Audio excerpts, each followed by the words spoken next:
할렐루야. 아멘. 주님을 찬양합니다. 아멘. 밖에 날씨는 화창하죠. 좋아요, 날씨. 예, 우리 마음도 이렇게 화창하기를 축복합니다. 아멘. 예, 오늘은 나를 살피시는 하나님이라고 하는 말씀을 가지고 우리가 하나님께서 우리에게 어떤 말씀을 주시는지. 하나님은 살아계신 분이시잖아요.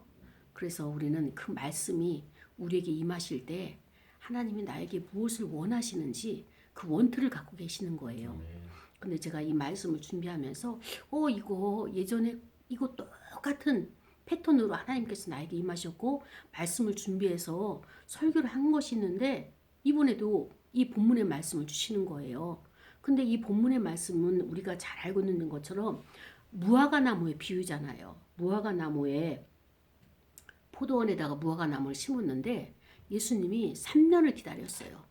3년을 기다려가지고 이 무화과 나무 열매를 따서 시장하셔서 드시려고 하는데 열매가 없고 잎사귀는 무성한 거예요. 그러니까 잎사귀가 무성하다는 이야기는 잎사귀 다음에 열매가 맺어지기 때문에 열매가 있다는 증거거든요. 근데 아무것도 없는 거예요. 그래서 예수님이 그 농부에게 포도원 지기에게 이걸 찍어서 버려라. 그 다음에 내가 3년 동안을 기다렸는데 한 번도 못 먹었다. 자, 3년이란 의미는 뭘까요? 오래 기다려. 예수님이 처음에 공생에 사역을 시작하고 이제 마무리예요. 근데 예수님 사역 내내 아무것도 못 드신 거예요. 그러니까 지금 예수님이 오래 기다려 주셨는데 그래서 이 나무를 사역 기간 내내 열매를 못 먹었으니 이것을 찍어버려라 이렇게 말씀을 하시는 거예요. 그러니까는 그 포도원 지기가 주인이요 한 번만 기다려 주십시오. 금년에까지만 그대로 두셔서 그래서 내가 이제는 특단의 조치로 그 주변을 두루 파가지고 거름도 주고 그러고 나 관리를 할 테니까 그러고 나서 열매가 맺으면 좋겠지만 열매가 맺는다는 보장이 없는 거예요. 안 맺혀지게 되면 뭐라고 그랬어요? 찍어버립니다. 라고 포도원 지기도 그렇게 이야기하는 본문이에요. 왜 하나님이 이 본문을 우리에게 주셨을까? 이것이 우리가 지금 정말로 그 두렵고 떨림으로 이 말씀을 받아야 될 시점이 된 거죠. 근데 저는 이 말씀을 준비하면서 우리에게 뭔가 지금 주님이 만족하지 않으신 거예요. 그렇죠? 예. 여기서는 노골적으로 열매라고 말씀을 하시는데 뭔가 만족하지 않은 거예요. 그렇다면 그 만족하지 않은 게 뭘까? 우리는 성경상으로는 잘 외울 수 있어요. 성령의 9가지 열매도 있고 선한 열매도 있고 그 다음에 또 뭐예요? 빛의 열매도 맺어야 되겠고 그 다음에 신앙의 열매 중에서 그 다음에 또 뭐예요? 신앙에 합당한 열매 이런 것도 다 나열해서 말할 수 있어요. 언어로는 구사할 수 있어요. 그러나 중요한 것은 뭐예요? 하나님이 우리에게 지적하시는 그 요지가 뭐냐? 요거를 우리가 내가 지금 나 자신이 관찰이 안 된다는 얘기예요. 발견을 못하고 있다는 얘기예요. 이렇게 신앙생활하면 괜찮은 줄 알고 이렇게 내가 예배드리고 하나님을 세상 사람과 구별해서 거룩한 자로 살면은 이게 신앙생활인 줄 아는데 내가 나의 신앙생활하는 것과 하나님을 기뻐하시리라 생각하는 것과 하나님이 우리를 보시는 것과는 어때요? 시각적인 차이가 있나요? 없나요? 있어요. 우리는 이 말씀을 통하여서 뭔지는 모르지만 그러면 이 말씀을 우리에게 말씀하시는 것을 어디 가서 찾아야 될 것이냐? 어떻게 구체적으로 이 말씀을 묵상을 들어갈 것이냐 할 때 하나님께서 주신 말씀이 뭐냐면은 창세기 16장에 나오는 아브라함과 사레와 하갈에 대한 그 스토리를 말씀해 주시는 거예요. 아브라함과 사레가 하나님 앞에 언약을 받았잖아요. 아들을 주겠다고. 언약 백성을 너의 후손을 주겠다고. 근데 75세에 말씀하셨는데도 아무리 기다려도 아들을 얻지는 못하는 거예요. 10년이 지나가고 나서 이제 사레가 더 이상 안 되겠습니다. 내 첩을 당신의 그 잠자리에 들여보낼 테니까 그를 통하여서 자식을 후계자를 얻읍시다. 처음에는 엘리에셀이 그 종이 후계자라고 했는데 하나님이 아니다 하니까 그러면은 인간적인 방법이지만 그래서 이제 하갈을 아브라함에게 줘가지고 자식을 임신을 하게 된 거예요. 나중에 우리는 이스마엘이라고 하는 아들이라는 것을 알게 되었는데 하갈이 임신을 하자마자 태도가 돌변한 거예요. 돌변하면서 어떻게 됩니까? 살해 주인의 뜻을 거부하고 예전에는 종이었잖아요. 이 하갈은 애굽 여인이에요. 애굽 여인인데 그 애굽에서 종으로 이제 와서 그 사레와 오랜 기간 같이 살았어요. 아브라함과 사레와 오랜 기간 같이 가족을 구성을 해가지고 살았는데 그래서 이 사레도 하갈을 믿기에 아브라함에게 그를 잠자리를 같이 하도록 후손을 얻을 수 있도록 이렇게 했는데 갑자기 이 하갈이 사레를 무시하고 그 다음에 또 남편이 아브라함이 됐잖아요. 그러니까는 두 여인 사이에 남편의 쟁탈전이 벌어지기 시작한 거예요. 그러니까 이 사례 입장에서는 너무나 힘들고 스트레스를 많이 받으니까 고통스러운 거예요. 그래서 이 사례가 아브라함 남편에게 그랬어요. 당신의 그 여종 하갈을 내가 도저히 못 참겠다. 그러니까 어떻게 좀 해봐라. 그랬더니 아브라함의 대답이 그거예요. 나의 종이 아니고 당신의 몸종 아니냐. 그러니까 당신이 알아서 해결하라. 그 이야기를 듣고 사례가 그때부터 임신한 하갈을 학대하기 시작하는 거예요. 얼마나 심하게 학대를 했는지 이 하갈이 도저히 견딜 수가 없어서 집을 도망쳐 나간 거예요. 도망쳐 나가가지고 광야에 있었더니 아무것도 먹을 수도 없고 너무 고통스러운 그때에 하나님의 사자가 그를 찾아온 거예요. 그러면서 하갈아, 너 왜 여기서 울고 있느냐? 너 여기서 뭐 하느냐? 너는 어디로부터 와서 어디로 가느냐? 라고 하면서 그 여호와의 사자가 이 하갈을 만나줍니다. 하갈은 그가 여호와의 사자인지 어떻게 알 수 있었느냐? 이 하갈은 일반 사람이 자기에게 말할 것과는 다르기 때문에 뭔가 사람의 목소리는 아니었단 말이죠. 사람의 목소리는 아니었고 일반 사람들이 말할 수 있는 그런 단기의 음성이 아니고 뭔지는 모르지만 하갈이 하나님 앞에 기도한 것도 아닌데 하나님의 사자가 먼저 와서 이 하갈을 만나주는 것을 볼 수가 있죠. 그렇습니다. 하갈이 고통스러워서 울부짖고 있을 때 하나님께서 먼저 오셨어요. 먼저 오셔가지고 하갈에게 너 무슨 문제로 고민하고 있니? 왜 울고 있니? 너의 문제가 고통이 무엇이냐? 라고 하면서 그를 위로하기 시작하는 거예요. 그때 하갈이 이차저차 해가지고 내가 주인을 피해가지고 이렇게 광야로 도망 나왔습니다. 도저히 거기서 견딜 수가 없어서 나는 뛰쳐나왔습니다. 그때 여호와의 사자의 그 응답이 뭐예요? 그 문제 해결, 솔루션이 뭐예요? 너는 다시 사라에게로 들어가라. 사라에게 들어가서 그 집에 들어가서 거기서 다시 순종하고 살아라. 그거예요 지금. 그렇다면 이 하갈이 왜 그 집에서 뛰어나왔을까요? 왜 도망쳐 나왔을까요? 순종하기 싫어. 그거예요 지금. 하갈이 예전에는 주인과 종이었을 때는 순종이 됐었어요.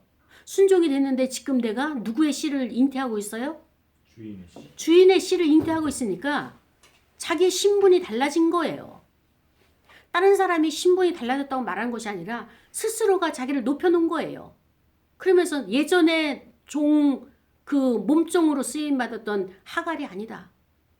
그러면서 이 하갈은 옆에 있는 사례를 갖다가 학대하면서 그렇게 속에 모욕을 주면서 그렇게 그 많은 아픔을 주면서 자기의 자리를 차지하려고 자기의 자리를 확보하려고 얼마나 두 여인이 이렇게 그 힘들게 싸웠겠습니까? 그때 이제 하나님께서 이것을 보시고 이 문제에 간섭을 해야 되겠다라고 생각하면서 그 하나님께서 하나님의 여호와의 사자를 통하여서 오게 되신 거죠. 그렇습니다. 하나님께서 우리가 생각할 때 하갈이 그 집에서 살 때는 어떤 집이었어요? 아브라함과 사레와 같이 살던 그 집에서는 하나님의 집이었던 거예요. 그 하나님의 집은 어떤 것입니까? 오늘날로 말하면 교회예요.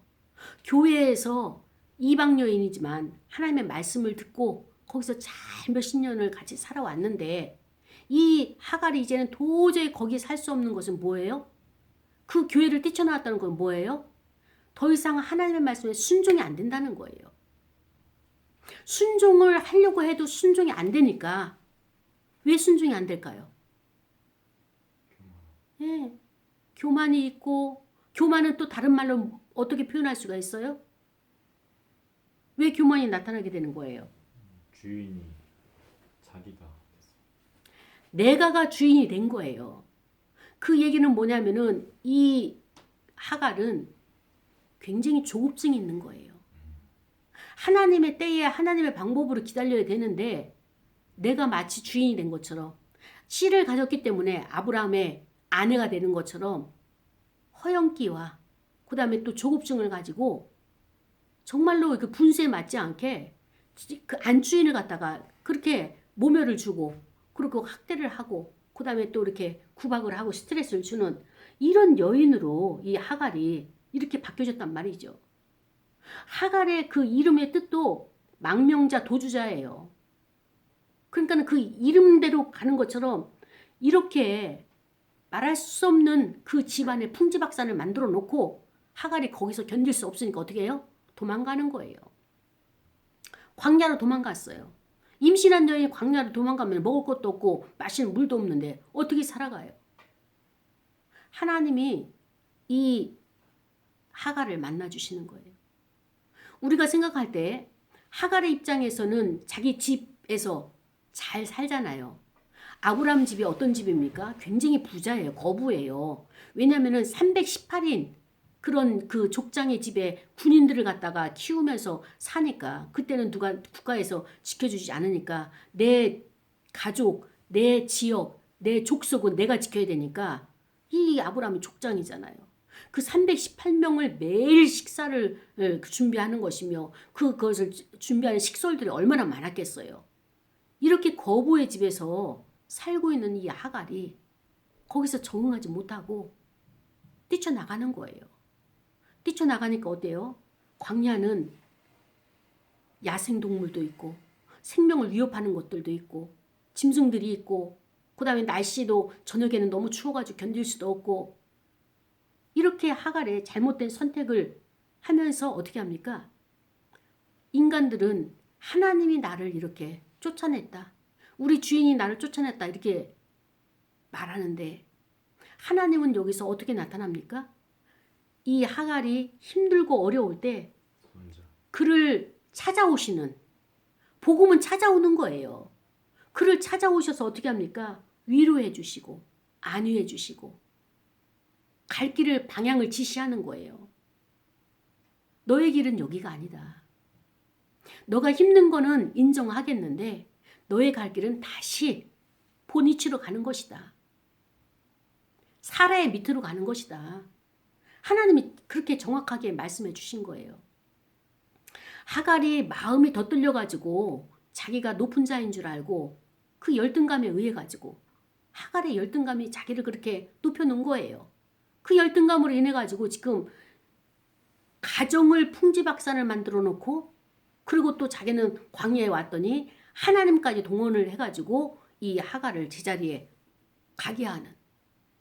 그러니까 원래 있는 곳에서 순종하면 되는데 이 순종이 안 돼서 이 일을 만들어 놓으니까 사건을 이벤트를 만들어 놓으니까 하나님까지 동원하는 게 우리 인간 세상 사람 말입니다. 그래서 하나님은 이 하갈에게 뭐라고 하셨어요? 예. 하나님의 백성은 아브람과 사례를 통해서 하나님의 언약 백성을 내놓을 것이다. 그러면서 하나님이 여호와의 사자가 이 하갈에게 이야기하기를 너의 그 뱃속의 아이 아브람의 씨라고 하는 그 뱃속의 아이의 이름을 이스마엘이라고 해라. 하나님의 이름을 지어주신 거예요. 이스마엘 이름을. 이스마엘이라고 해라. 그리고 너가 나의 정통 언약의 씨는 아니지만 그래도 큰 두령이 될 것이다. 12두령을 이끌 큰 인물이 될 것이다. 그러니까 너가 걱정하지 말고 다시 너는 그 사례 아브라함과 사라의 밑으로 가서 이 족장들을, 이 두령들을 어떻게 이끌지 공부해라. 거기서 학습해라. 거기서 배워라. 그래야지 앞으로도 그들을 이끌어 갈 수 있지 않겠느냐라고 하면서 하나님께서 이 하갈을 다시 그 집으로 돌려보내는 것을 볼 수가 있습니다. 아브라함과 사라 입장에서도 하나님의 기도가 너무 더디 응답되고 포기했잖아요. 포기하면서 그래도 인간적인 방법을 한번 써봐야지 그냥 이렇게 지나갈 수는 없다 생각해서 한 것이 뭡니까? 집안에 풍지박산을 일으키는 이 요소를 만들어 놓은 거예요. 집안뿐만 아니라 어떤 것입니까? 국가에 또 역사에 이 이스마엘 족속이 에돔 족속이 되고 에서 족속이 되고 그래가지고 얼마나 많이 그 이스라엘 민족을 괴롭혔습니까? 이란.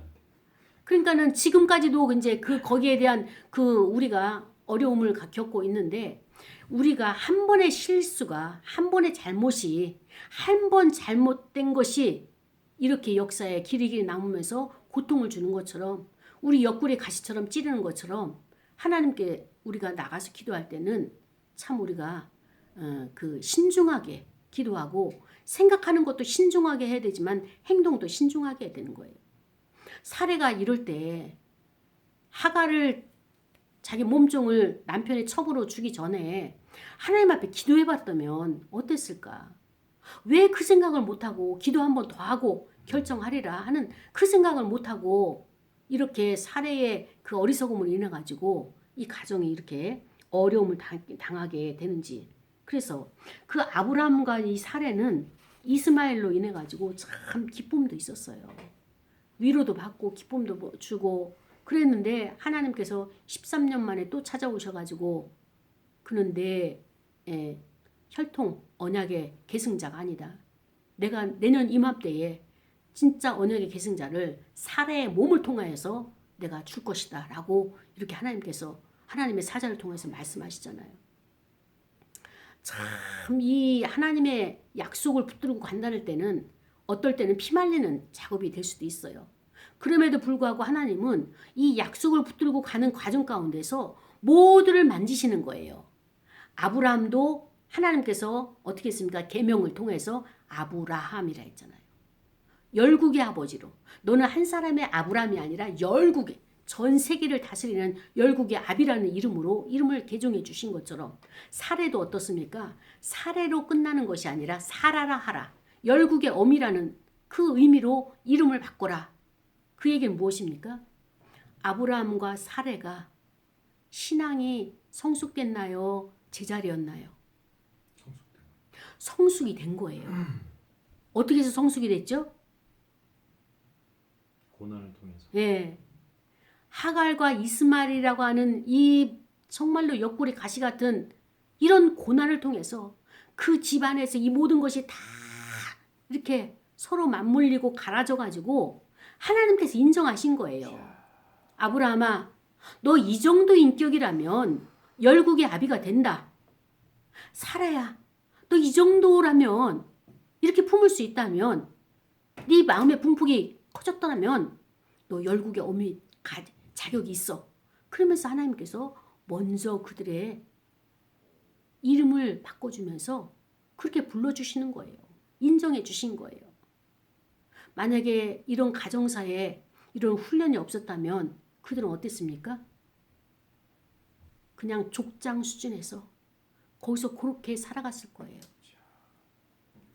그리고 또 이 하갈도 자기가 침 뱉고 도망 나온 곳을 다시 돌아가야 될 수밖에 없는 이 현실. 얼마나 고통스럽겠어요. 이전보다도 이후에 하갈이 친절하게 잘 대해줬을까요?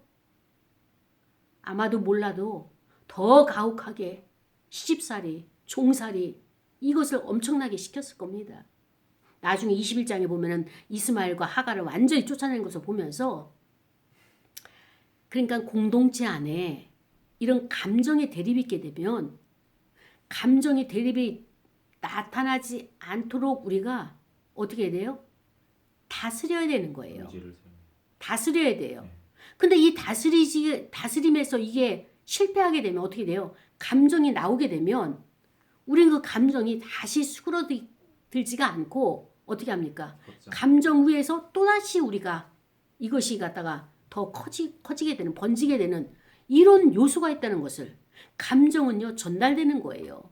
그러니까 누구 하나 여기에서 감정을 딱 스톱 시켰으면은 이들의 관계가 얼마나 좋았겠어요. 교회를 떠나지 아니하고 그곳에서 예배드릴 수 있는 것이며 그 공동체를 떠나지 아니하고 하갈과 이스마엘이 같이 갈 수 있는데 이 감정 다스림이 안 되다 보니까 어떻게 돼요? 이거는 스스로가 떠나는 거예요. 하나님이 나를 떠나게 하신 것이 아니라 하나님이 나를 여기서 버리시는 것이 아니라 하나님이 이렇게 하셨어라고 우리가 왜곡된 신앙을 가지고 신관을 가지고 하나님을 원망을 하는데 하나님이 그렇게 한 것이 아니라 누가 그렇게 했어요? 내가가 한 거예요. 내가가. 근데 우리는 내가가 하고 나서 어떻게 했어요? 네가. 하나님이 그렇게 하셨다고. 하나님이 그렇게 하셨다고. 주여. 이것이 우리가 신앙생활을 하면서 큰 착각을 하고 있는 거예요. 이 하갈이 무리하고 오만한 것 하나님은 그걸 고치기를 원하시는 거예요. 너 교만하다. 너 너무 주인에게 무리했어. 오만했어. 주인을 무리하게 했다는 것은 뭐예요? 자기 상전을 하나님을 무리하게 오만하게 대했다는 거예요. 하나님은 그것을 지적하는 거예요. 너 임신하고 나서 임신 전하고 후하고 너무 달라졌는데 너가 마치 이 세상의 모든 것을 다 관장하는 것처럼 세상 것이 다 너의 것이 될 것처럼 그렇게 기고만장하는데 그거 허상이다. 헛것을 붙잡고 있는 것이야. 그거 다 내려놓고 다시 원위치 다시 너의 자리로 가라. 그러면서 하나님께서 이걸 지적하시잖아요. 너 왜 사례를 주인을 멸시하기 시작하냐. 왜 그를 너가 핍박하느냐. 그가 애를 못 낳는다는 거 그것 가지고 너가 이러는데 하나님은 거기에 대한 보상을 어떻게 하셨습니까? 90세에 애를 낳게 하셔가지고 여보라는 듯이 그냥 그 원수를 그 아픔을 치유하시고 그 해결해 주시잖아요. 그렇기 때문에 지금 내가 애를 낳을 수 있어서 그 어떤 그 권세를 부리고 그다음에 또 이렇게 사람들에게 과시하는 것 이거 아니라는 거예요. 내가 갖고 있을 수 있고 없을 수 있는 것은 하나님께서 나에게 잠시라도 허락하시면 내가 그걸 누릴 수 있는 것이고 그렇지 않으면 그것이 안 된다는 것을 그래서 하나님이 우리에게 하갈을 통하여서 말씀하시는 게 뭐냐면은 우리가 의무를 감당하되 겸손하게 하라는 거예요. 우리에게는 이 겸손이 없기 때문에 하나님께서 계속 우리에게 브레이크를 사용하시는 거예요. 어디서 이 브레이크가 걸릴지 알지 못하는 그것 우리 하나하나 내려놔야 돼요. 그것이 내 인생을 가는 데 있어서 그 방해를 주고 하나님의 일을 하는 데 있어서 하나님이 나를 쓰셔야 되는데 하나님이 쓰시지 못할 정도로 망설이고 계신다면 어떻게 됩니까? 언젠가는 그 훈련 받아야 되잖아요. 그렇죠? 그렇다면 우리는 나 자신을 분석하고 관찰하고 내려놓읍시다. 그거를 우리가 어떻게 할 수 있어요? 주변 사람이 나에게 말해주는 그것이 나예요. 그 사람이 나에게 섭섭한 것, 왜 저렇게 하지? 그것이 아니라 나를 비춰보는 거예요. 내가 어떤 언행으로, 어떤 감정으로, 어떤 태도가 저 사람 마음에 힘들게 했을까? 이걸 통해 가지고 나를 분석하는 거예요. 나를 관찰해야 돼요. 우린 기분 나쁘면 저 사람이 나를 기분 나쁘게 했다고. 여기 쓰레기 재활용을 버리는데 그 청소 당번하는 그 주민이 막 이제 이렇게 막 손가락질을 하고 막 그래가지고 분명히 우리를 향해서 말하는 것 같아요. 그래서 창문을 열고 왜 그러시냐고 그랬더니 거기다가 뭐 이렇게 종이하고 비닐하고 같이 했다고. 그런데 보니까 저는 우리 건지도 몰랐어요. 우리 교회에서 나온 건데 그게 이게 비닐 종류에다가 그 우편물 온 그 종이 그거를 넣는데 꼬깃꼬깃 놓은 거를 다 끄집어내면서 이 펼쳐놓고 그냥 간 거예요.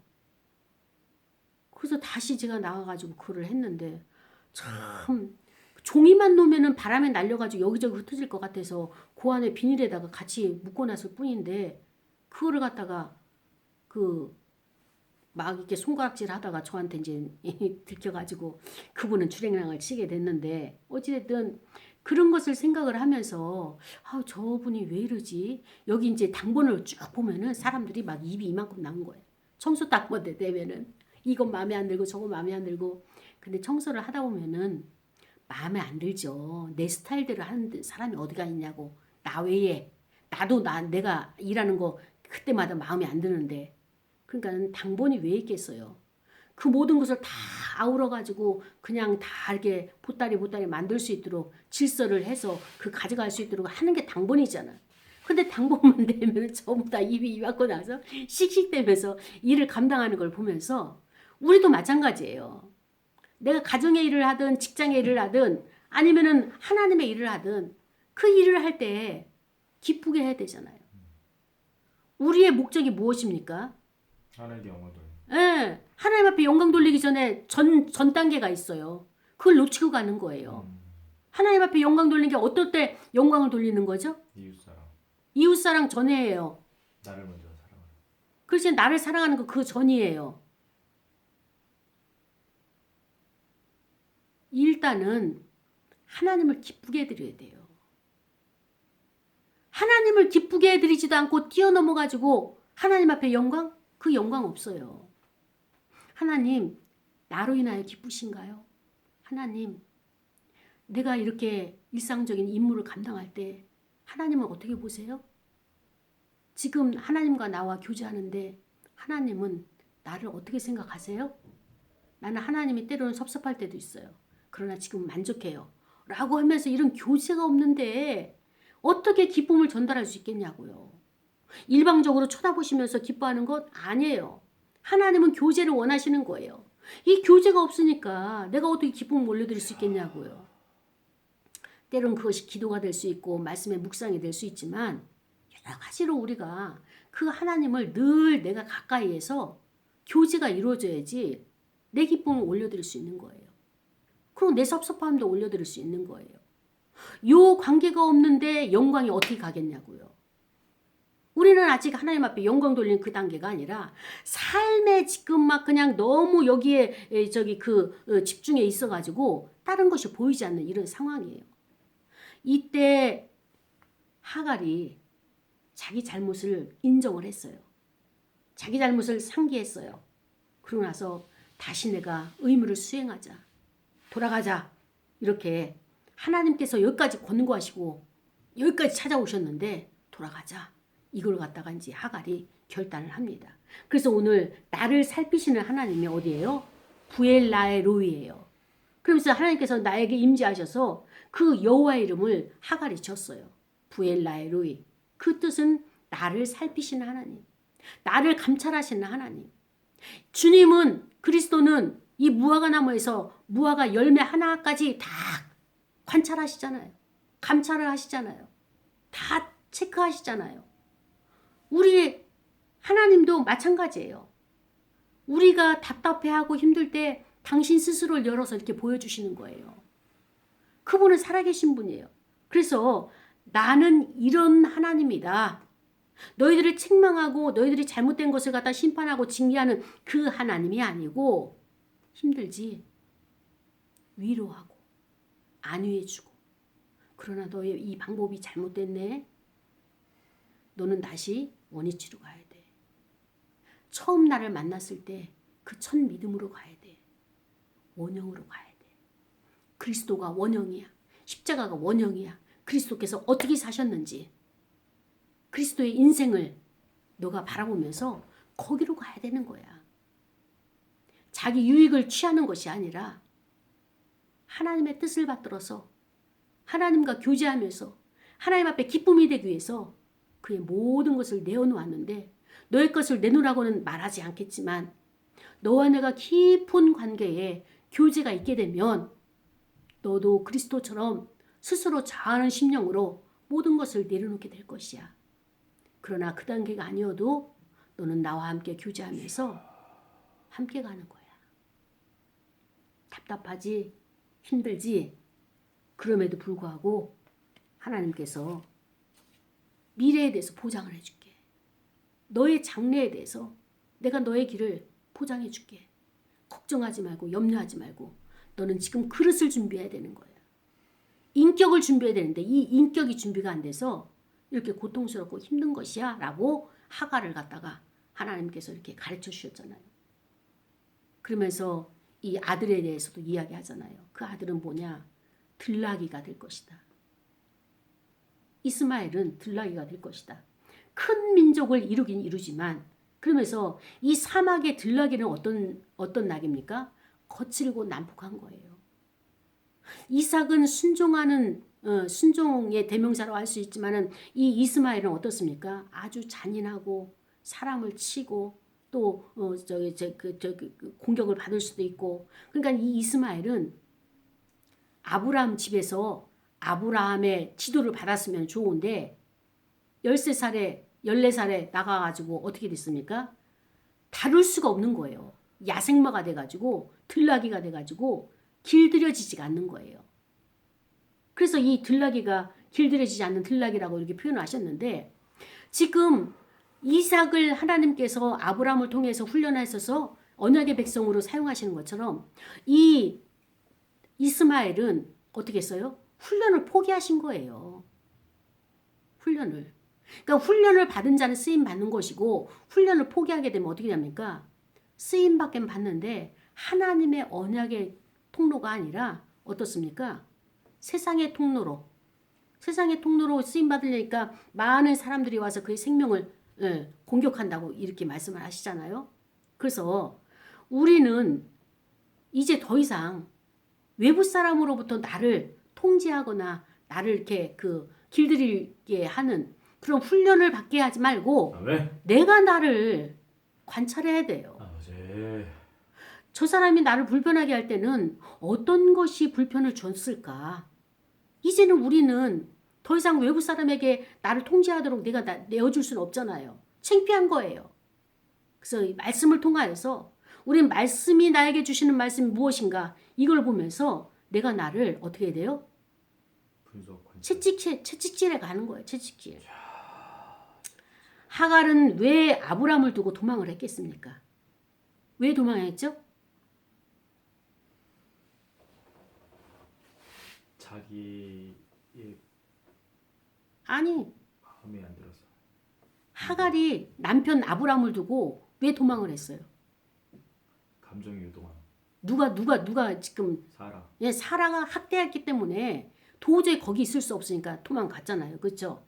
그래서 하갈과 이스마엘은 하갈에게 있어서는 남편이요. 이스마엘에게 있어서는 아버지잖아요. 이 아브람을 왜 떠나야 되는가? 하나님이 떠나라는 것도 아니고 이 집에서 쫓겨난 것도 아니고 뭐예요? 스스로가 이 관계 가운데서 거기에 함께 그 가정에 함께 있을 수 있는 관계, 인격이 안 만들어진 거예요. 지금 우리 문제는 이거예요.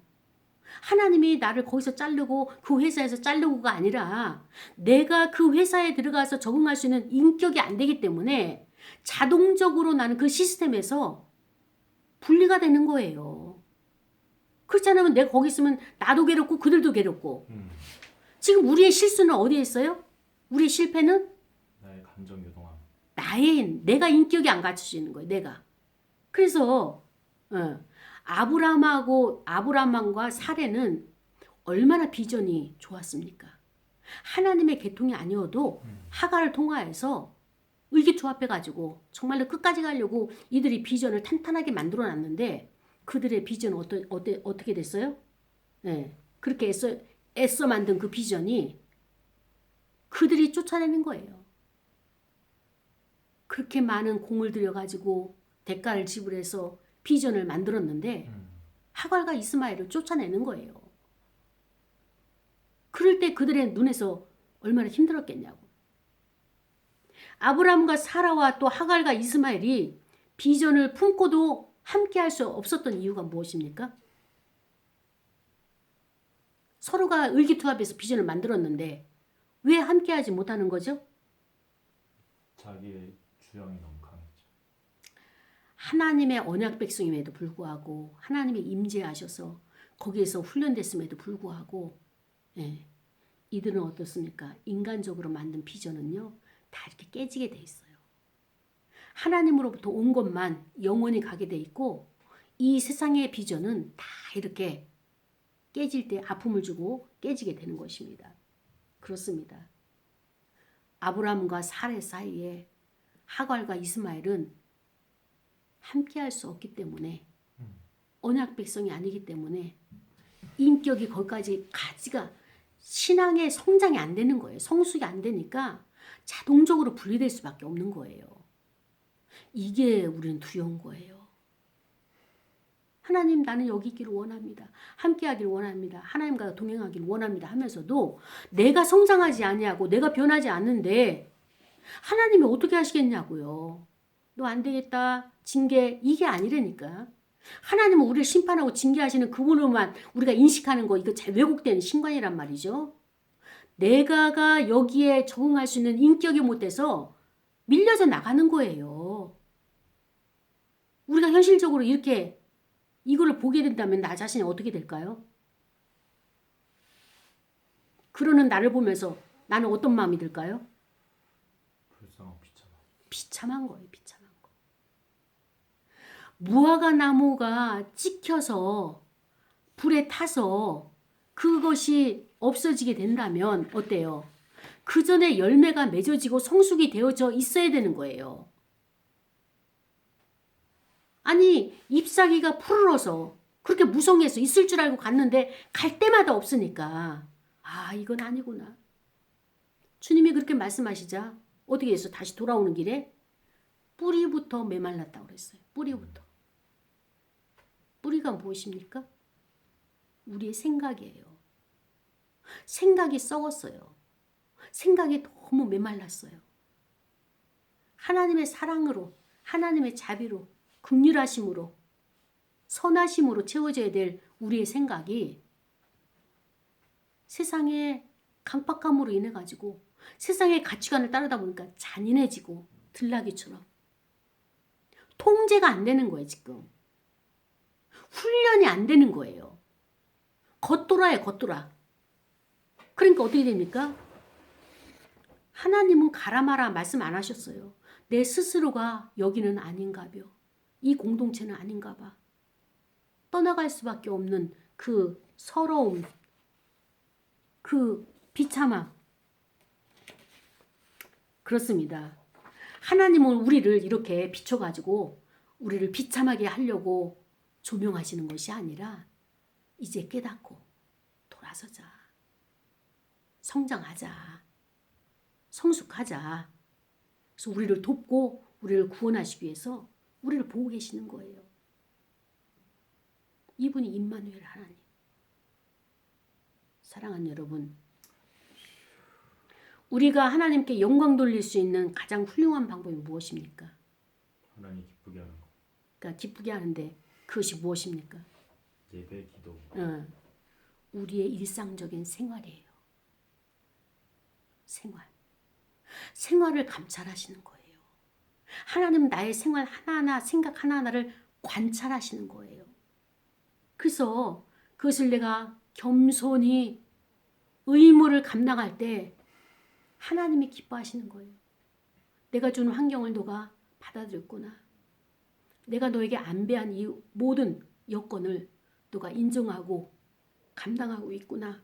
하나님이 이럴 때 기뻐하시는 거예요.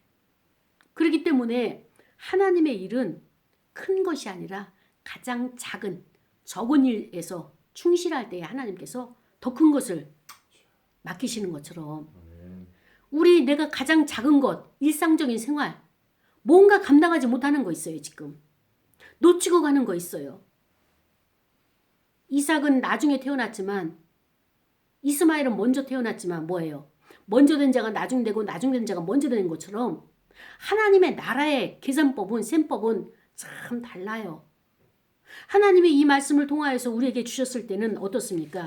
내가 지금 뭔가 지금 하나님 말씀하심에 합당하지 못한 하고 있는 것이 있어요. 그렇기 때문에 오늘 이 말씀을 통하여서 도끼가 나무 뿌리에 놓였으니 라고 하면서 그 임박한 하나님의 심판을 묘사하는데 좋은 열매를 맺지 아니하는 나무마다 어때요? 찍혀서 불에 던진다 말씀을 하시는 거예요. 우리가 이런 말씀을 해석할 때 보면 어때요? 나라와 민족을 위해서는 금방 답이 나와요. 이거 우리 나라를 위해서, 전 세계를 위해서 주님이 재림하시는 거 아니야? 그런데 하나님은 전체 큰 나라 재림, 그 하나님 나라 여기서 일하시는 것이 아니라 한 사람의 개인을 통해서 일하시는 거예요. 그것이 전체가 되는 것이죠. 그렇기 때문에 나 자신을 돌아봐야 돼요. 우리 지금 분명히 열매 맺지 못하는 거 있어요. 그걸 지금 하나님께서 책망하시는 거예요. 책망하시는 어때요? 위로하시면서 안위하시면서 책망하시지만 분명히 이것은 책망이에요. 내가 지금 감당해야 될 직무를 감당하지 못하는 어떤 것이 있어요. 이거를 나 자신이 돌아봐야 돼요. 능력은 하나님의 능력을 부으시는 거고요. 문제 해결은 하나님이 하시는 거예요. 그러나 나는 지금 주어진 것에 있어서 내 생각이 잘못된 것, 하갈처럼 오만함, 교만함, 열등감에 의해 가지고 나를 과시하려고 하는, 그러면서의 주변 사람들부터 오는 이런 트러블들, 관계의 깨어짐들, 그들의 아픔을 주었던 것들, 우리 이것을 이 시간에 참여해야 돼. 회개해야 돼. 우리 시간에 기도할 거예요. 나를 살피시는 하나님, 그 하나님은 어떤 하나님이에요? 하갈의 하나님만이 아니라 나의 하나님이기도 합니다. 이 시간에 기도하면서 나 자신이 하나님 앞에 나가기를 원합니다. 아버지 하나님 감사합니다.